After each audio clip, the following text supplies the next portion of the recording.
E agora eu converso com o Álvaro Frasson, estrategista macro do BTG. Álvaro Frasson, boa noite, obrigado por estar com a gente, meu caro. Queria te ouvir sobre este Banco Central que aparentemente foi mais hawkish do que muita gente esperava. Te surpreendeu o BC? Boa noite, Naka. Obrigado pelo convite para falar aqui no CNN Money.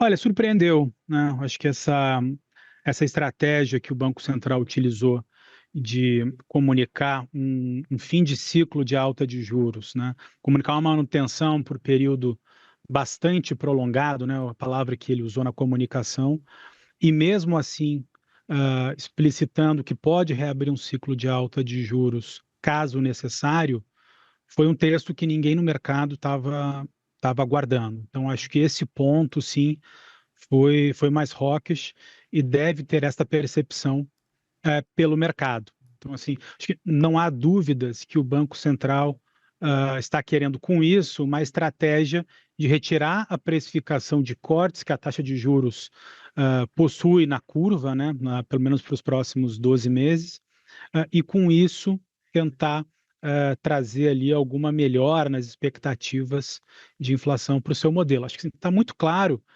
que a possibilidade de reabrir um ciclo de alta de juros, ele é muito alto, ou seja, a barra é muito alta, né? A probabilidade é muito baixa de fazer isso, e de cortar o juro também é muito baixa, né? Dado que ele colocou esse período bastante prolongado dentro do texto. Acho que no fim do dia o Banco Central ele está apostando nos efeitos defasados da política monetária sobre a atividade econômica, espera com isso colher dados mais fracos nos próximos meses, né, para aí sim debater algum tipo de ajuste aí baixista na taxa de juros. Frasson, me conta como é que hoje o mercado está posicionado nesta curva, porque havia um debate e não desprezível de gente muito importante no mercado falando sobre quando o corte começaria. Como é que está posicionado o mercado nessa história? Os cortes até hoje, 6h29, antes deste comunicado, como é que o mercado estava precificando esta hipótese? Então, o mercado estava bastante dividido, né? Se a gente olhar pela curva de juros, o contrato precificava ali 16 bases para uma alta nessa reunião, mas tinha um chorinho ali na reunião de julho, né? Uns 6 ou 7 bases adicionais. Então, se você somasse ali os dois contratos subjacentes, tinha ali quase uma alta de 25. Né? E quando a gente olhava pelas opções de cupom, que também tem no mercado mais recentemente, estava ali um 65-35, 60-40 para uma alta de 25. Então, a alta de 25, ela surpreende o mercado, mas não completamente. Assim, acho que a maior surpresa não foi o 0,25 exatamente, mas sim esse wording da comunicação, aonde ele busca claramente retirar os cortes da curva de juros, onde ele pretende vender, digamos assim, essa credibilidade do higher for longer para o mercado. O mercado tinha, o fato é que o mercado tinha alguma, não sei se incerteza, mas alguma probabilidade de um ciclo de cortes já começar esse ano, ou de forma mais antecipada, ou de uma forma talvez menos prudente, e com essa comunicação o Banco Central tenta vender esse higher for longer, tenta reabrir a possibilidade de um ciclo de ajuste. É claro, de novo, que a barra é muito alta para isso acontecer, mas fica claro que o posicionamento do Banco Central é um posicionamento mais duro, apesar que acho que teve pontos ali na comunicação que o Banco Central foi um pouco mais dove, tá? Como, por exemplo, Naka, quando ele fala sobre atividade doméstica, aquela leitura de Copom Watcher, né, que você fica ali vendo palavras para ver o que mudou ou não mudou, ao invés de ele falar do dinamismo do mercado de trabalho, ele falou algum dinamismo. Ao invés de falar de uma incipiente moderação no crescimento, ele falou de uma certa moderação no crescimento. Então, o que pareceu para a gente nessa interpretação de texto de Copom é que ele está um pouco mais confiante na desaceleração, apostando nos efeitos defasados, e colocou essa possibilidade de uma reabertura de alta de juros, acho que muito mais para trazer ali uma palavra mais dura, mas não que o mercado compre essa possibilidade nesse atual momento. E ainda falando sobre essa hipótese que pode ser enterrada na volta do mercado na sexta-feira, o pessoal do mercado que estava apostando, trabalhando com essa hipótese de que a gente teria no final deste ano ou começo do ano que vem algum espaço para o início desse corte, se agarrava em quê para colocar isso no radar? Então, acho que era uma composição de fatores, Naka, porque primeiro que a gente tem observado uma apreciação do real de uma forma bastante significativa nesse ano, e não é por razões domésticas, né? Você sabe muito bem, o dólar americano vem perdendo uma força importante nesses primeiros 6 meses, e isso obviamente que ajudou o Banco Central a ter uma política talvez menos dura do que poderia. Então, de novo, né, dentro dos modelos do Banco Central, ele utiliza ali um câmbio de 5,60. Poxa, e se o câmbio tivesse 6,20, né, como estava no início do ano? Com certeza a expectativa de inflação seria muito mais alta e a função de reação do Banco Central seria outra. Né? Então, acho que parte disso, dessa aposta do mercado, pode ser nessa continuidade da apreciação do real, né, no enfraquecimento do dólar americano, podendo impactar as expectativas de inflação para baixo, coisa que já vem acontecendo. Né?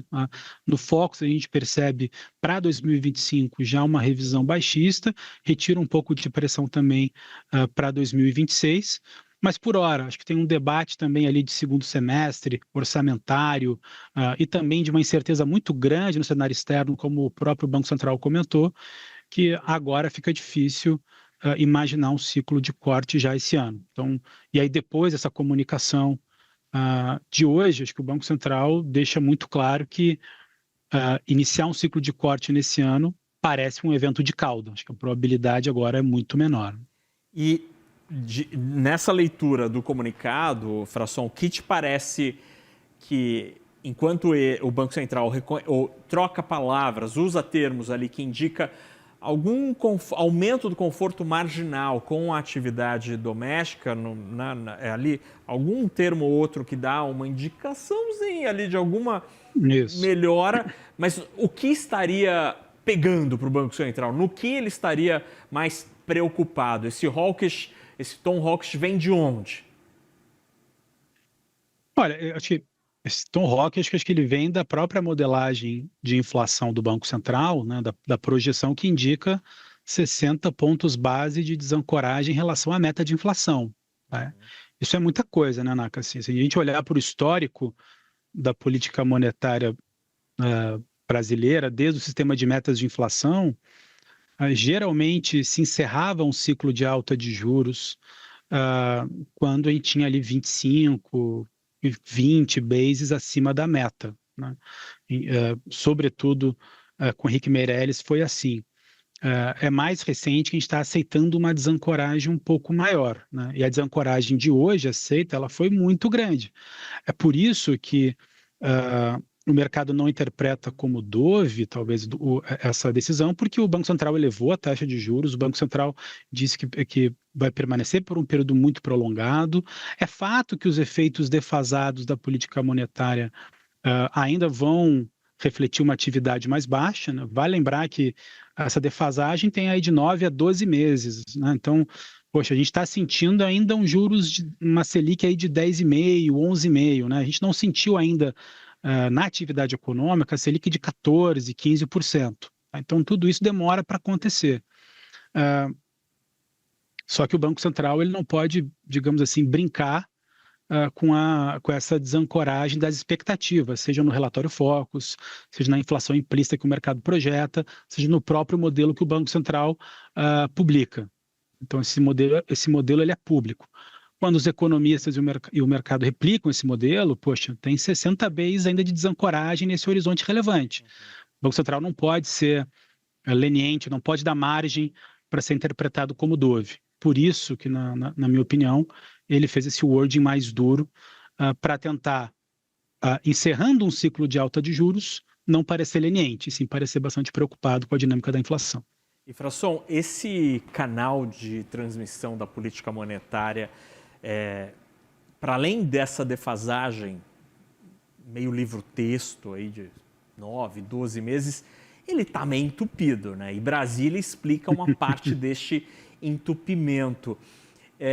Em que medida a política fiscal ou a política parafiscal acaba deixando turvo esse cenário e aí isso pode eventualmente deflagrar uma camada a mais de cautela por parte da autoridade monetária?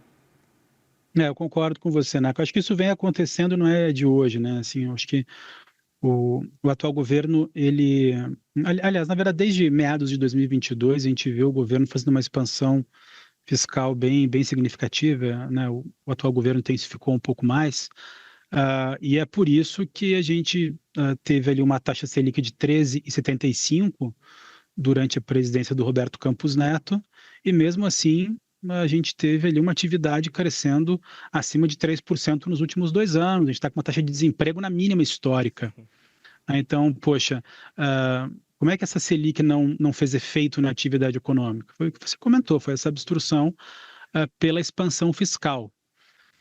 O que o governo precisa fazer para ajudar a política monetária, para ajudar a inflação ser menor, é comunicar uma agenda onde o gasto público seja a política central dessas medidas ou desses projetos, né? Assim, o que a gente tem visto até o momento, pelo menos nesse ano, foi o governo liberando o FGTS, repaginando o crédito consignado CLT, propondo a isenção do imposto de renda pessoa física, e quando precisaria fazer uma agenda, publicar ou falar, né, de uma agenda um pouco mais dura na parte das despesas, tem focado bastante nas estratégias alternativas de arrecadação. Tá? E aí você entra no qualitativo, tá, dessas medidas, Naka, porque, por exemplo, o ajuste, né, a isenção do imposto de renda pessoa física para quem ganha até R$ 5.000 é um projeto bom isolado no tempo, né? Ou seja, isso, você aumenta a progressividade tributária, isso é positivo, quem ganha menos paga um pouco menos, quem ganha mais paga um pouco mais, e assim no mundo inteiro é bom no Brasil. Mas a depender da maneira como você comunica esse projeto e a depender de onde você está no ciclo econômico, você só traz mais piora de credibilidade e, consequentemente, mais inflação. Então, eu acho que acho que o Brasília, ali, como você comentou, tem um papel super importante. Acho que Brasília poderia olhar com mais atenção, né, essa melhor eficiência no gasto público, que isso com certeza seria muito menos custoso para o Banco Central reancorar as expectativas de inflação. Essa é uma análise super interessante de como a reação dos economistas, do mercado financeiro, enfim, da academia, pode ser diferente dependendo do momento, né? Porque o projeto em si tem lá seus valores que são muito louváveis e muito razoáveis do ponto de vista econômico, mas depende muito do momento da festa em que você apresenta aquela música, né? Às vezes a música boa não necessariamente é em qualquer momento da festa. Exato, assim, só para dar um exemplo, assim, poxa, seria muito bacana se a proposta de isenção ela viesse faseada. Olha, o primeiro ano a gente vai isentar até R$ 3.500, depois R$ 4.500 no segundo ano, aí chegaria em R$ 5.000 no terceiro ano de isenção, para que você consiga fazer essa travessia com menos custo tributário, né, para a sociedade, e também com menos efeitos de expansão da demanda. Porque o que está acontecendo hoje? A expansão fiscal dos últimos 2, 3 anos no Brasil tem levado a atividade crescer acima do seu potencial por muito tempo. E quando isso acontece por muito tempo, o efeito é inflacionário. O que a gente precisa agora é colocar essa atividade mais próximo do seu potencial, até um pouco abaixo do potencial, para que a atividade consiga fazer o seu trabalho de reancorar as expectativas de inflação. Como o governo quis fazer tudo de uma vez para 2026, ou pelo menos é é um projeto que ainda está em debate, obviamente, ali no Congresso, isso gera uma ansiedade maior com o mercado, que as metas fiscais talvez possam ser mudadas, que as metas do ano que vem não serão atingidas, né? Eu acho que falta um pouco um olhar mais estadista, né? Assim, que projetos que consigam perdurar independente do governo, do partido, do líder do executivo, mas que seja uma boa execução para a sociedade. De novo, assim, o projeto, esse é só um exemplo, tá? Mas esse projeto, de novo, ele é positivo ao lado do tempo, mas a forma e a maneira como está sendo colocado, acho que tem gerado mais inflação e penalizando o próprio governo. Frasson, a gente está falando sobre, a gente falou aqui sobre fatos e medidas e decisões que acabam entupindo este canal de transmissão da política monetária para a atividade e que muitos deles acabaram tendo a influência do poder público nos últimos anos. Mas eu queria também te ouvir sobre ganho de produtividade, ganho de eficiência. Será que a economia brasileira hoje ela é mais produtiva, ela é mais eficiente do que está previsto nos modelos dos economistas, da Faria Lima, do Leblon, e a gente ainda não conseguiu perceber isso por exemplo, uso mais profundo da tecnologia? Será que a gente está num momento de produtividade diferente que ainda não foi captado?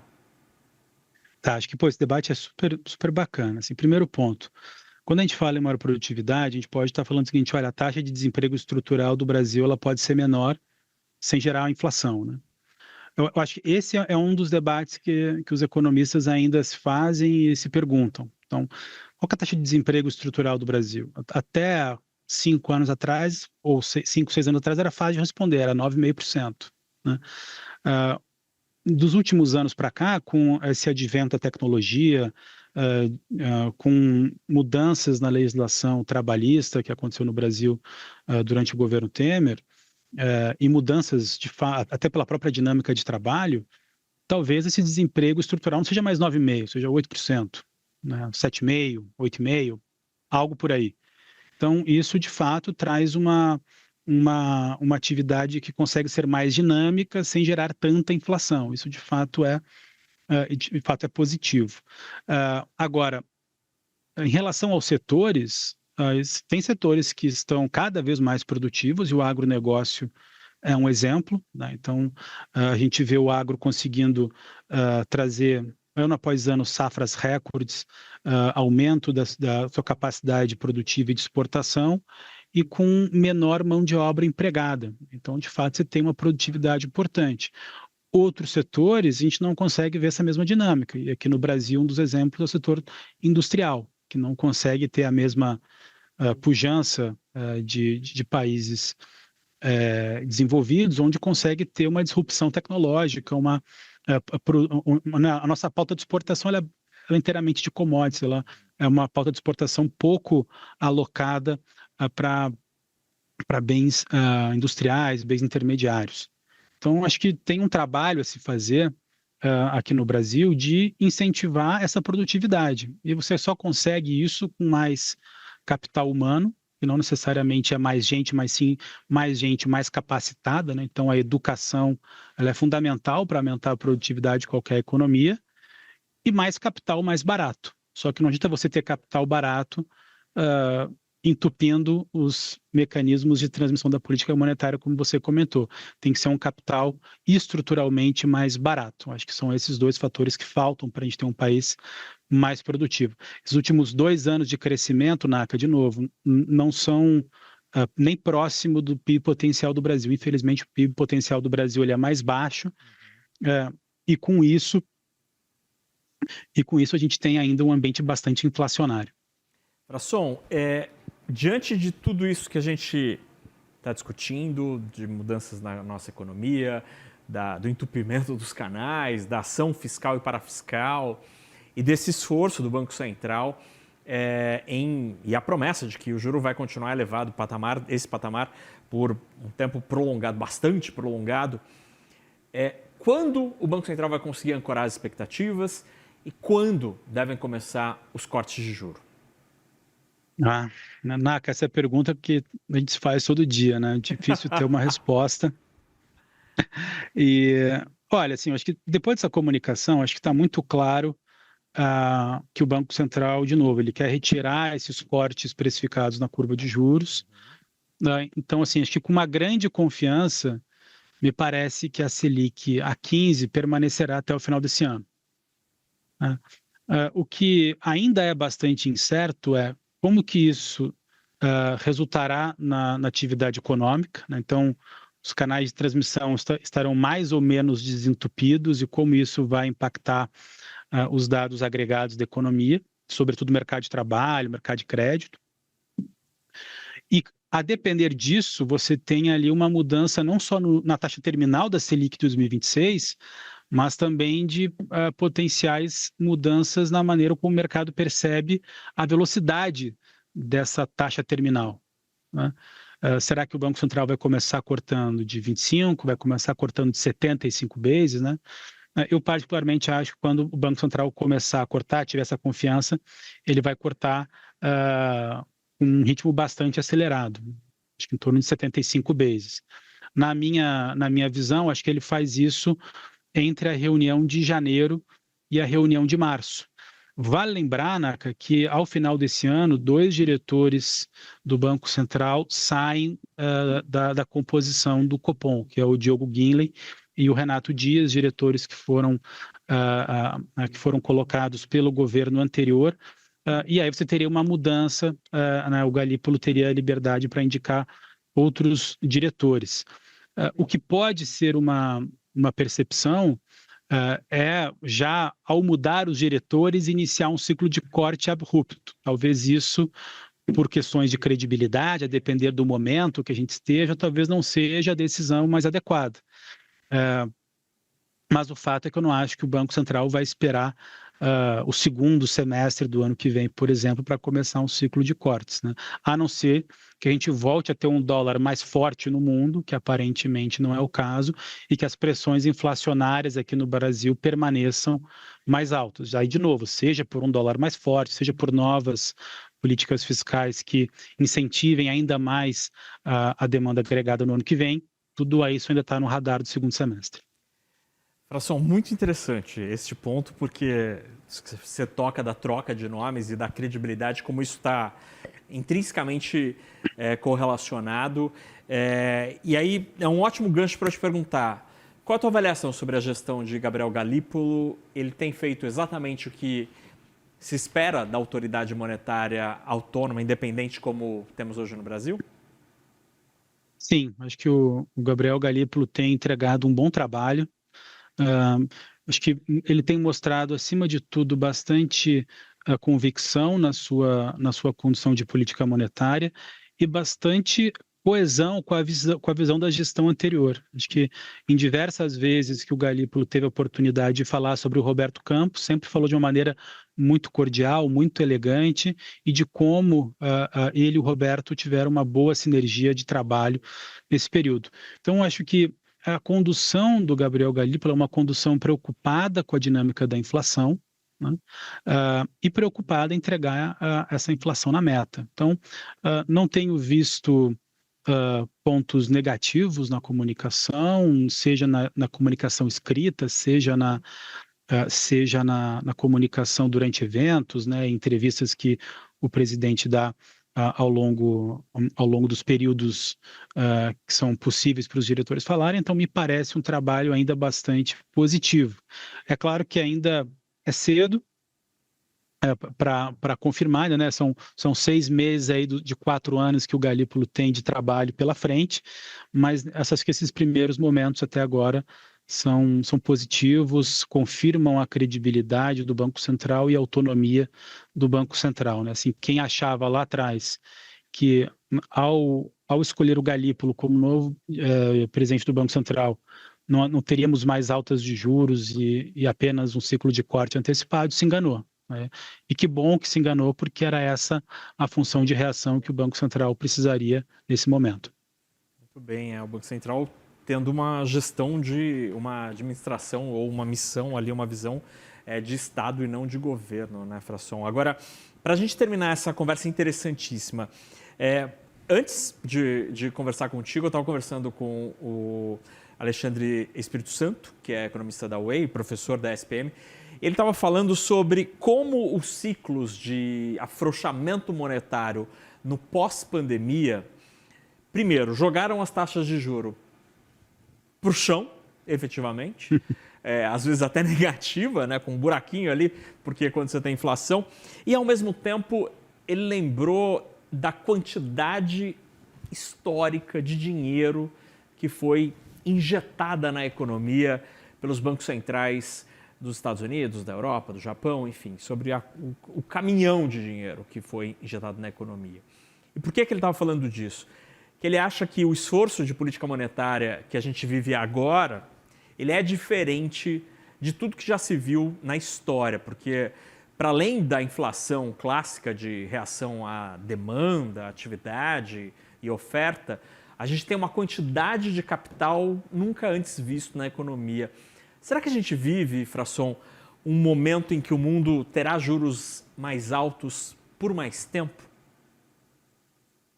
Olha, Naka, é uma outra ótima pergunta, e aparentemente é o caso.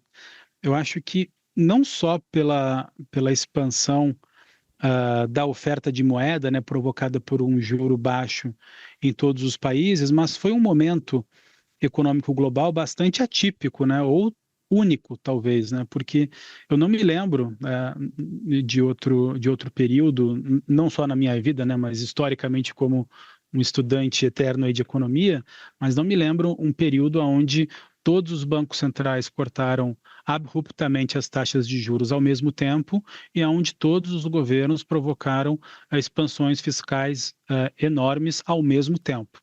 Né? E o mais curioso disso tudo é que depois dessas expansões fiscais e monetárias significativas e conjuntas, a gente viu uma escalada da tensão geopolítica que vem desde ali de início de 2022 até agora, provocando de uma certa forma alguma desglobalização, né, que é um tema que a gente volta e meia escuta, parece um tema estrutural que ninguém dá tanta atenção nos debates diários, mas fato é que nos últimos 2, 3 anos esse tema parece estar se acentuando, né? E a combinação de efeitos defasados de uma política fiscal e monetária significativamente expansionista no mundo inteiro ao mesmo tempo, um ambiente de menos troca comercial, é significativamente inflacionário. Né? Então, confesso que eu não sei se a gente vai conseguir ter juros neutros baixos como tivemos pré-pandemia. Espero que sim, mas para isso a gente vai precisar de uma política fiscal mais austera no mundo inteiro, né? Não só no Brasil, mas a Big Beautiful Bill, né, do Trump não ajuda em nada esse direcionamento, e a gente precisa ter uma distensão geopolítica que permitam mais trocas e escolher ativos e empresas e produtos apenas pelo seu retorno, pela sua qualidade, e não por questões patrióticas e coisas do tipo, né? Muito bem, a gente conversou com Álvaro Frasson, estrategista macro do BTG Pactual. Frasson, obrigado pela ótima conversa aqui, pelas reflexões interessantíssimas. Na próxima te espero aqui na bancada no estúdio da CNN em São Paulo. Obrigado de verdade pela conversa, meu caro. Eu que agradeço, Naka, sempre um prazer falar com você e já coloquei na conta esse convite, próximo Copom tô aí.